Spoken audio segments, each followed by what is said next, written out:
Now this might sound crazy, but I shank my backhand on purpose, and it's not a mistake, it's a weapon. It's something Ben Johns taught me 3 years ago, and I've implemented it ever since to get an edge on every one of my opponents. This is mastering your paddle's dead spot. Now let's talk about what is the dead spot. The dead spot is the area closer to the edge guard of your paddle, in this case in specific, closer towards the top of your paddle, that has reduced rebound because it's not the sweet spot of the paddle. As we all know, the sweet spot of the paddle is where the core compresses the most and has the most power. So while the sweet spot has all of the power, when we're hitting speed ups, we're looking for more placement, margin, and control, not power. So a great example to show the reduced rebound that the dead spot can provide is imagine you're hitting it in the middle of your paddle in the sweet spot. So you can see a lot of rebound when it's hitting the actual core sweet spot. Then when you go to the top, it obviously sticks to the paddle with the reduced rebound. So the common myth is that shanking the balls are bad. As soon as you hear this rather than this,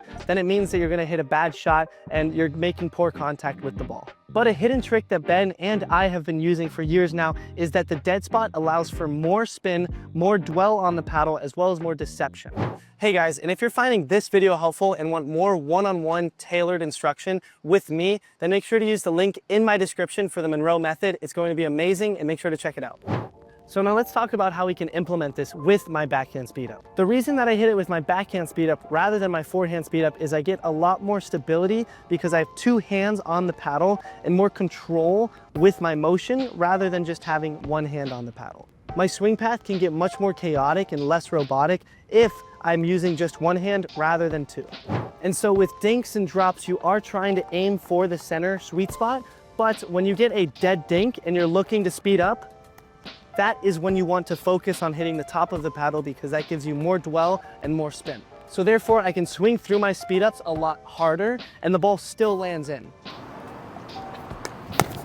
So this is an example of me hitting my speed up with the actual core rather than the dead spot. And if you guys haven't already, you can hear the difference in audio when it hits the sweet spot versus the dead spot. This is me making contact with the core of the paddle. Same thing, except the dead spot. Using the dead spot rather than the core also uses a lot of deception and causes my opponents to mistime their counter. And so why is this? When I'm swinging through the ball and I'm making contact with the core, notice I'm making contact a little bit earlier on my paddle compared to if I hit it with the dead spot. That allows me to lag more and flick through it a little bit more at the end.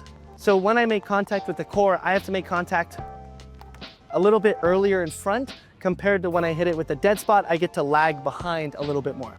Core, dead spot.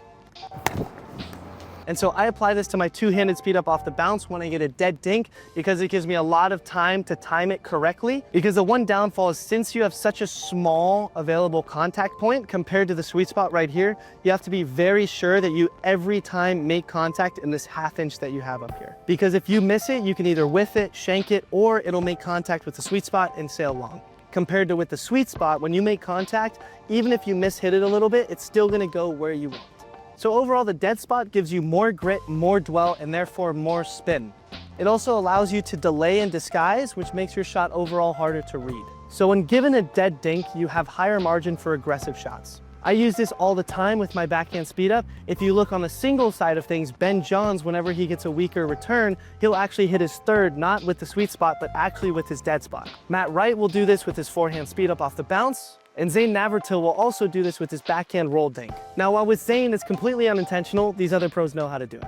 So the biggest takeaway for using the dead spot is to not misapply this on fast-paced balls. It's very difficult to time hitting the dead spot, even for pros, when a ball's coming faster at you, whether it's out of the air or off the bounce. I will only use this when given a dead dink. Ben Johns will only use this when given a high, slow return. So it's just being responsible enough to know when and how to use it. So this includes a video on how to hit the dead spot and truly master your speed ups. This is something so nuanced that I've never seen any pro put out, so make sure to comment down below if you've ever heard of this concept before, and make sure to check out the Monroe method and Pro XR in my links down below in the description. Thanks for watching, and as always, I'll see you all next week.